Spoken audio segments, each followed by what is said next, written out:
শাকিব খানের পরবর্তী মুভি রাফির সাথে তাণ্ডব। Hello friends, welcome back. আবার ফিরে আসলাম নতুন এক ভিডিও নিয়ে। আজ কথা বলবো মেগাস্টার শাকিব খানের আপকামিং তাণ্ডব মুভি নিয়ে। এই তাণ্ডব মুভিটা রাফির সাথে কেমন মুভি হতে পারে তা নিয়ে। তা জানতে হলে ভিডিও শেষ পর্যন্ত থাকতে হবে। ভিডিওটি শুরু করার আগে আপনারা যারা যারা আমার চ্যানেলটি সাবস্ক্রাইব করেন চ্যানেলটি সাবস্ক্রাইব করবেন, কারণ আপনার একটা সাবস্ক্রাইব আমাকে পরবর্তী ভিডিও বানানোর জন্য আগ্রহিত করে।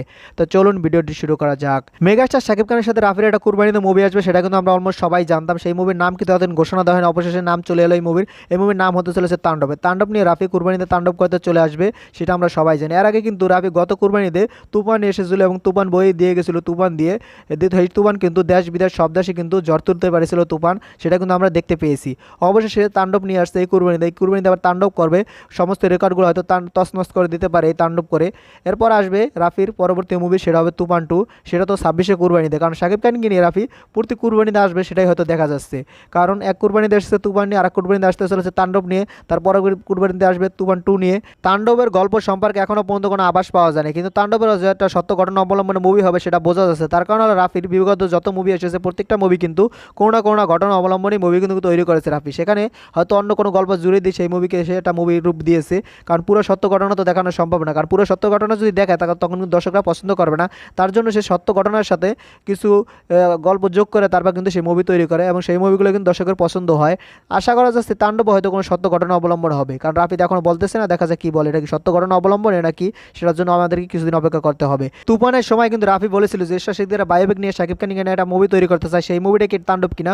তখন কিন্তু তাকে সাংবাদিক প্রশ্ন করে যে শাকিব খান তো এর আগে খুনি শিকদার নামে এরশাদ শিকদারের বায়োপিক তৈরি করে ফেলেছে। তখন রাফি বলে ওখানে পুরো গল্প দেখানো হয় নাই, আমি সেই পুরো গল্পটা দেখাতে চাই শাকিব খানকে নিয়ে নতুন একটা মুভিতে।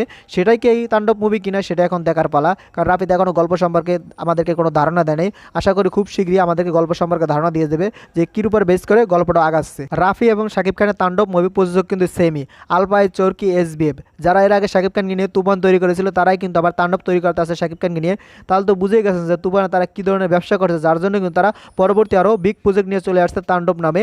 এরপর তাণ্ডব পর কিন্তু আবার তুফান 2 শুরু হয়ে যাবে, কারণ তুফান 2 কিন্তু 4টা দেশে শুটিং হবে, সেটা কিন্তু শাকিব খান নিজে জানিয়ে দিয়েছে। তুফান শুধু একটা দেশে বেস করে গল্প হবে না, কারণ তুফানের ভিতরে কিন্তু শাকিব খান বলেছিল যে বাশির ভাই জানতো না আমি একদিন ন্যাশনাল লেভেলে খেলবো। সেই ন্যাশনাল লেভেলে খেলা দেখানো হবে তুফান 2-তে। তার জন্য আমাদেরকে 26শে কুরবানির পর্যন্ত অপেক্ষা করতে হবে। 26শে কুরবানির আগে কোনোভাবে কিন্তু তুফান 2 দেখা সম্ভব না। তার কারণ হলো 26শে কুরবানি ছাড়া তোমার রিলিজই পাবে না, তাহলে আমরা কীভাবে দেবো? কারণ শাকিব খানই বলে দিয়েছে 26শে কুরবানির আগে কোনোভাবে তুফান 2 দেখতে পারবে না। 26শে কুরবানিতে যে তুফান 2 আসবে সেটা কনফার্ম, কিন্তু এই কুরবানিতে একটা মুভি আসবে, সেই মুভির নাম হলো তাণ্ডব। সেটা কিন্তু রায়হান রাফি জানিয়ে দিয়েছে শাকিব খানকে নিয়ে এই কুরবানিতে একটা মুভি আসতে চলেছে। সেই মুভির নাম কিন্তু তখন বলেন, অবশেষে জানা গেলে সেই মুভির নামও হবে তাণ্ডব। এখন এই তাণ্ডব নিয়ে আপনারা কতটা আশাবাদী অবশ্যই কমেন্টে জানিয়ে যাবেন। আর ভিডিও যদি ভালো লাগে বেশি বেশি করে শেয়ার করার মধ্যে সবাই ভিডিও দেখতে পারে। ভিডিও শেষ পর্যন্ত থাকার জন্য অসংখ্য ধন্যবাদ। টেল না টেক কেয়ার, দেখা হবে নেক্সট কোন ভিডিওতে। ততক্ষণ ভালো থাকুন, সুস্থ থাকুন, বাংলা মুভির সাথে থাকুন। ধন্যবাদ।